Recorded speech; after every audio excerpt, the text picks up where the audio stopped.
سورہ انفال 8واں سورہ قرآن کا مجمع ہے سارا میرے ساتھ. 5 سے 10 منٹ زحمت دوں گا, اس کے بعد اگر آپ کہیں گے تو جاری رکھوں گا.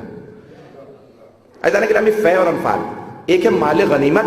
آپ نے سن رکھا ہوگا جب جنگ ہوتی تھی اور جو کچھ ملتا وہ مال غنیمت کہلاتا تھا. جنگ اگر ہو اور پھر پیغمبر اسے تقسیم کرتے تھے مسلمانوں میں, فاتح کا حصہ زیادہ ہوتا تھا اور باقی جتنے بھی ہوتے تھے ان کو بھی حصہ ملتا تھا. یہاں تک کہ پیغمبر اتنے کریم تھے, اگر کوئی فتح کے بعد پہنچتا تھا تو اسے بھی حصہ دے دیتے تھے بعد الفتح. یہاں تک روایات میں ہے کہ جو فتح کے بعد بھی پہنچتے تھے نا صحابہ, وہ کہتے تھے یا رسول خدا میں نے جنگ تو نہیں کی, آیا تو نہیں چاہ, اب آ گیا ہوں, کچھ مجھے ملے گا. پیغمبر کہتے تھے ہاں تیرے لیے بھی کچھ نہ کچھ ہے. اسے کہتے تھے مال غنیمت. ہیں لوگ مال غنیمت یعنی جہاں جنگ ہو اور جو کچھ ملے وہ مال غنیمت, وہ پیغمبر سب میں تقسیم کرتے.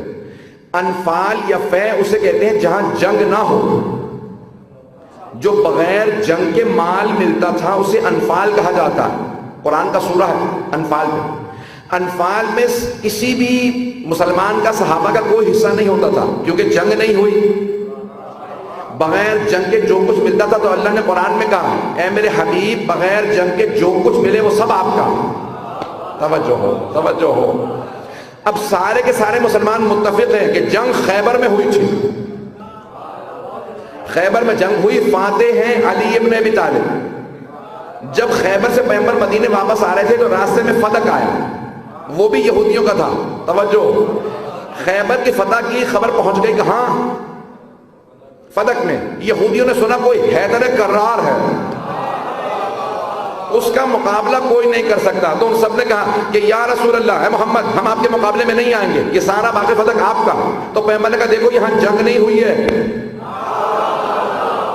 یہاں جنگ نہیں ہوئی, اس میں کسی کا حصہ نہیں ہے, یہ سارا میرا. اب پیغمبر کی مرضی, جسے مرضی تقسیم کرتے. جب پیغمبر کو جو کچھ ملتا تھا اکثر پیغمبر فقراء میں تقسیم کر دیتے, جنگوں کا بجٹ چلاتے اور بے انتہا کام کرتے. جیسے ہی باقی فتح پیغمبر کو ملا, ابھی پیغمبر کوئی فیصلہ کرتے, آیت آئی سورہ شورى کی وآت ذی القربى حقہ, اے میرے حبیب اپنے جو سب سے قریبی ہیں انہیں ان کا حق دے دیجئے. جو سب سے قریبی ہوں پیغمبر نے دیکھا سب سے قریبی فاطمہ ہیں. پیغمبر نے باغ فتح جناب سیدہ کو دے دیا, کہا یہ بیٹی آپ کا. عزیزان گرامی, جیسے ہی جناب سیدہ کو باغ فتح ملا تو بی بی نے فوراً جناب امیر سے کہا کہ اے ابا الحسن یہاں پہ آپ ملازم رکھ لیجئے, نوکر رکھے, وہاں ضرورت ہے. بہت بڑا باغ تھا مدینے سے باہر, تو اس کی کفالت, اس کی جو ساری کی ساری ذمہ داری ہے وہ آپ کی. اب کس کے پاس ہے؟ جناب امیر کے پاس.